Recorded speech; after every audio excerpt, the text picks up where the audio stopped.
El Señor esté con ustedes.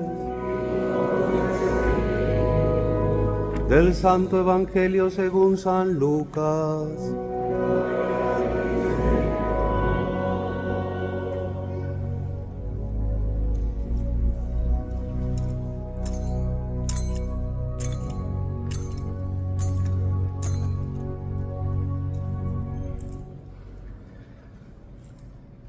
Un día Jesús estaba orando y cuando terminó uno de sus discípulos le dijo: Señor, enséñanos a orar como Juan enseñó a sus discípulos. Entonces Jesús les dijo: cuando oren digan: Padre, santificado sea tu nombre, venga tu reino.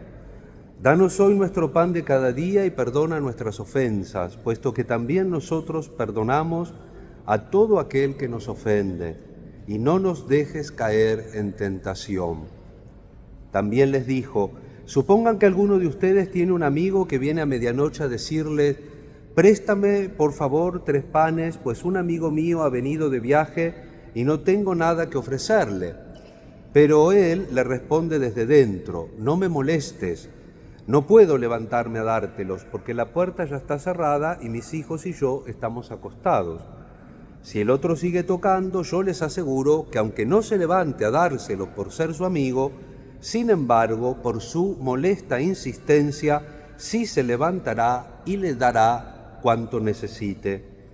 Así también le digo a ustedes: pidan y se les dará, busquen y encontrarán, toquen y se les abrirá, porque quien pide recibe, quien busca encuentra, y al que toca se le abre.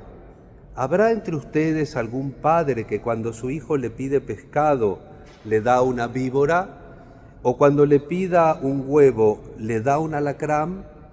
Pues si ustedes, que son malos, saben dar cosas buenas a sus hijos, ¿cuánto más el Padre Celestial les dará el Espíritu Santo a quienes se lo pidan? Palabra del Señor.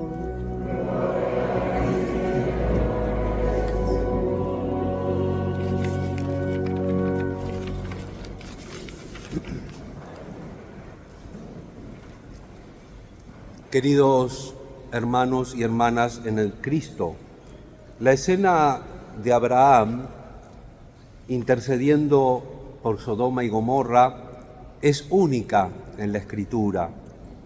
No es solo una súplica por unos pocos justos, sino una enseñanza teológica sobre cómo Dios actúa en el mundo. Abraham se presenta ante Dios con un atrevimiento lleno de humildad. En un momento le dice: he aquí que me he atrevido a hablar a mi Señor, yo que soy polvo y ceniza. No reclama nada, no exige, sino que suplica, dialoga, confía. Y lo que pide es asombroso: no que se salven solo los justos, sino que por amor a los justos se salve toda la ciudad. Y lo introduce, o lo explica, mejor dicho, el Papa Benedicto XVI, comentando este texto, y él afirma que con esto encontramos una nueva comprensión de la justicia, no una justicia retributiva que castiga según el merecimiento, sino una justicia redentora que busca transformar el mal en bien, que vence el pecado con la gracia, que no se limita a aplicar la ley, sino que crea futuro a través del perdón. Hermanos, esto es fácil de decirlo, pero es fácil de vivirlo. No es fácil de vivirlo, es difícil. Pero el perdón crea futuro. El rencor empantana. El rencor, como mucho, te deja en el momento presente o te pone para atrás, pero el rencor nunca crea futuro. Y ni que hablar el odio, porque el odio destruye. Abraham es imagen del intercesor, del creyente, maduro que no se encierra en su propia salvación, sino que lleva en su corazón el destino de los demás. Su oración nos interpela. ¿Oramos nosotros por los demás con esa misma confianza? ¿Nos atrevemos a pedir a Dios que salve nuestras ciudades, nuestras familias, nuestras comunidades? Y atención, no porque se lo merezcan, sino porque Él puede sembrar el bien incluso en medio del mal. Benedicto XVI también reflexiona comentando este pasaje y hace una señalación muy importante, que en Sodoma no había ni siquiera ese pequeño germen de bien, a partir del cual Dios pudiera obrar la salvación. Recuerdan que como buen oriental, Abraham empieza a pelear el precio de la salvación. Y si hay 50, atención a esos 50, no los destruyo. Y si hay 45, por esos 45 no los destruyo. Y si hay 30, tampoco por esos 30. Y si hay 20, sabía que la ciudad no era buena. Por eso la pregunta anterior, ¿rezamos nosotros por la salvación del otro, de las familias? Porque a veces la sociedad no es buena, porque a veces la familia no es buena, porque a veces la catedral, la parroquia no es buena porque nosotros no somos buenos. Entonces, esta pregunta, ¿no? ¿Cómo pelea la salvación? Y al final ni siquiera 10, se detienen 10, hablo por última vez. Y si hubiera 10, en atención a esos 10, no la destruiré. Pero hermanos, no había 10, Sodoma y Gomorra vienen destruidas.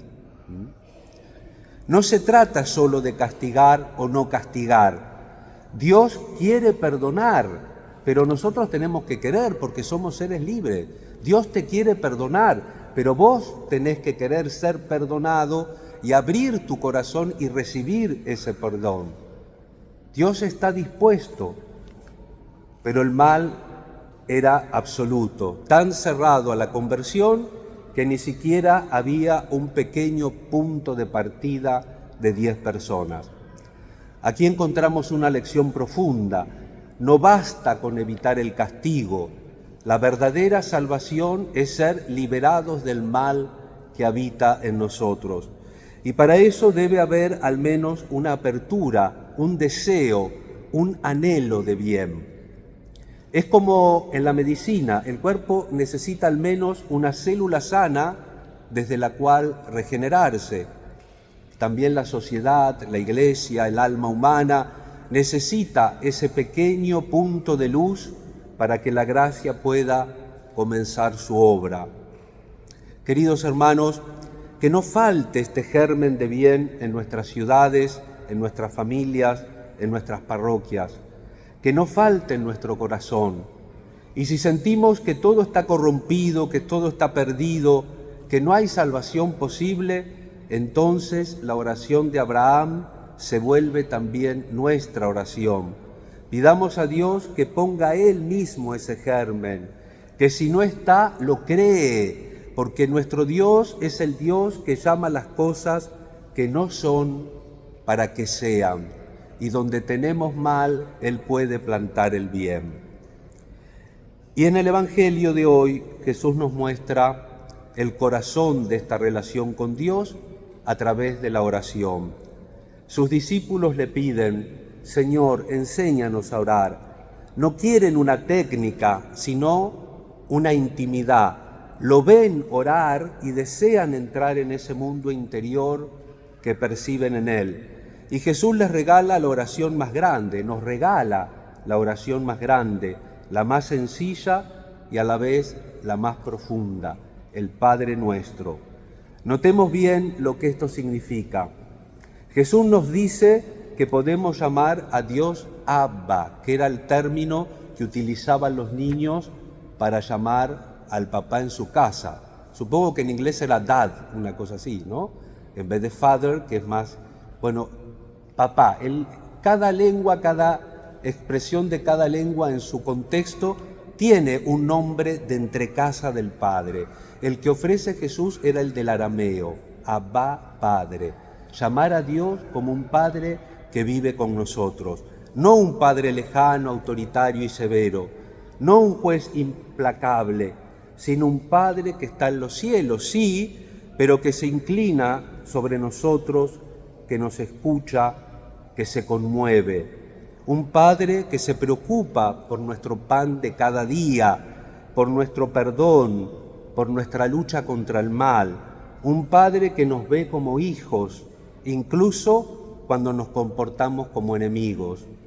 Y además Jesús nos anima a insistir, a pedir, buscar, queriti, pulsate, llamar. El Señor invita a la insistencia, buscar, llamar, golpear.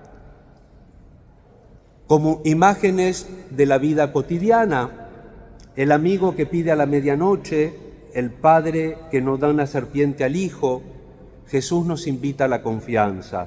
Dios no se cansa de nosotros, Dios no se molesta por nuestra insistencia, al contrario, se alegra cuando acudimos a Él, porque eso revela que lo reconocemos como Padre y que confiamos en que lo que nos va a dar tarde o temprano va a ser para nuestro bien.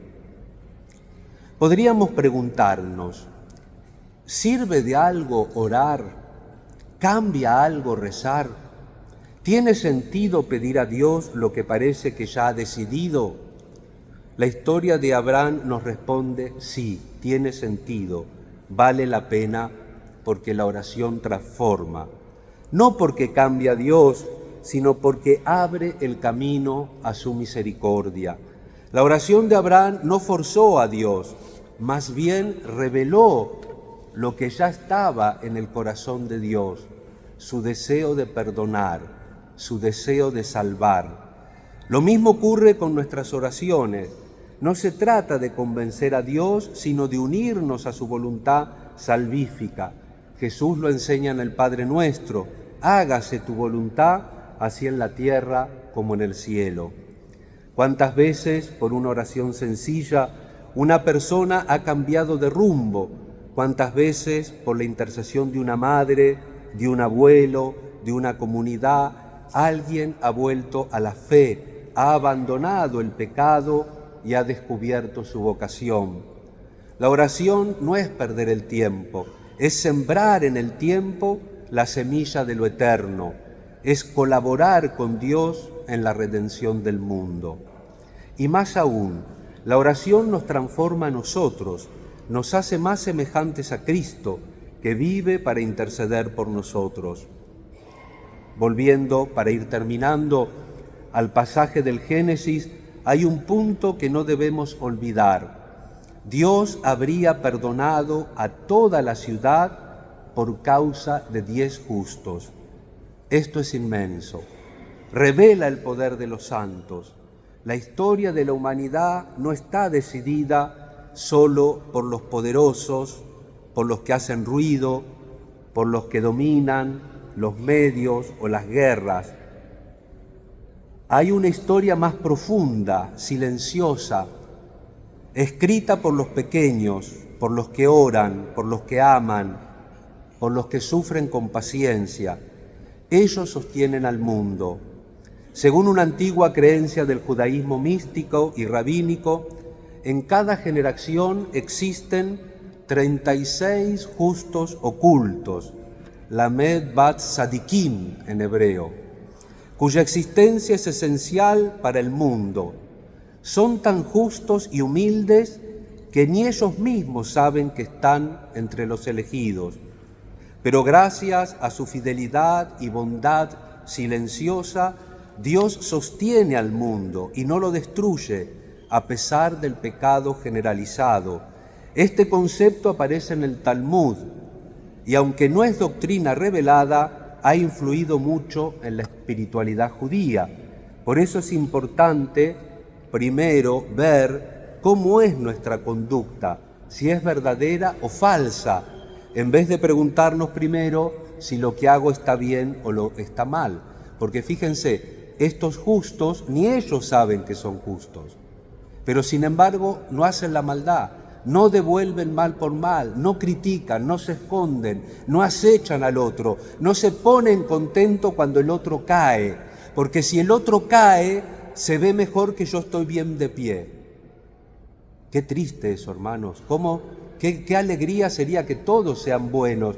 Qué alegría sería ver para cualquier lado y encontrar un ejemplo que me anime a seguir adelante, no algo que me haga tropezar y caer. Los justos ignotos que salvan al mundo.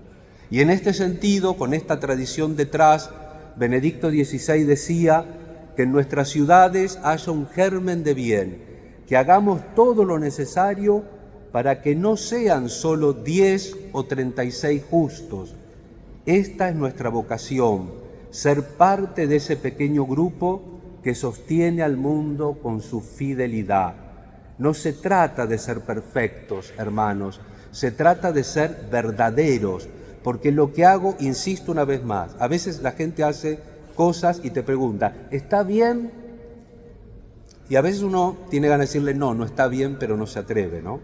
Entonces yo le digo, mire, no tiene que preguntar si está bien o está mal, tiene que preguntar si esto es verdadero o falso. Porque si esto que usted hace es verdadero, aunque usted no lo sepa, le va a ir bien. Pero si lo que usted hace es falso, aunque ahora le guste y le vaya aparentemente bien, a la larga no va a resultar. Porque lo falso es falso. Y el resultado de lo falso es falso. Entonces es importante, no se trata, decía Papa Benedicto, de ser perfectos, sino de ser verdaderos, de vivir con el corazón vuelto hacia Dios, de no renunciar a la esperanza, de no pactar con el mal. En cada parroquia, en cada familia, en cada comunidad, hay personas que son como esos 10 justos, que no hacen ruido, pero que con su vida fiel, con su oración perseverante, con su servicio escondido, están salvando al mundo. Y tú, querido hermano, querida hermana, estás llamado a ser uno de esos justos ocultos. Queridos hermanos, hoy Dios nos ha hablado al corazón, nos ha mostrado que su justicia es misericordiosa, que su deseo es salvar, que nuestra oración tiene valor. No nos cansemos de orar, no nos resignemos ante el mal, seamos ese pequeño resto fiel que sostiene el mundo. Seamos intercesores como Abraham, seamos hijos que claman al Padre como Jesús, y entonces nuestras ciudades, nuestras familias, nuestras vidas, no solo conocerán la salvación, serán tierra fecunda donde crezca la misericordia de Dios. Santa María, ruega por nosotros. Amén.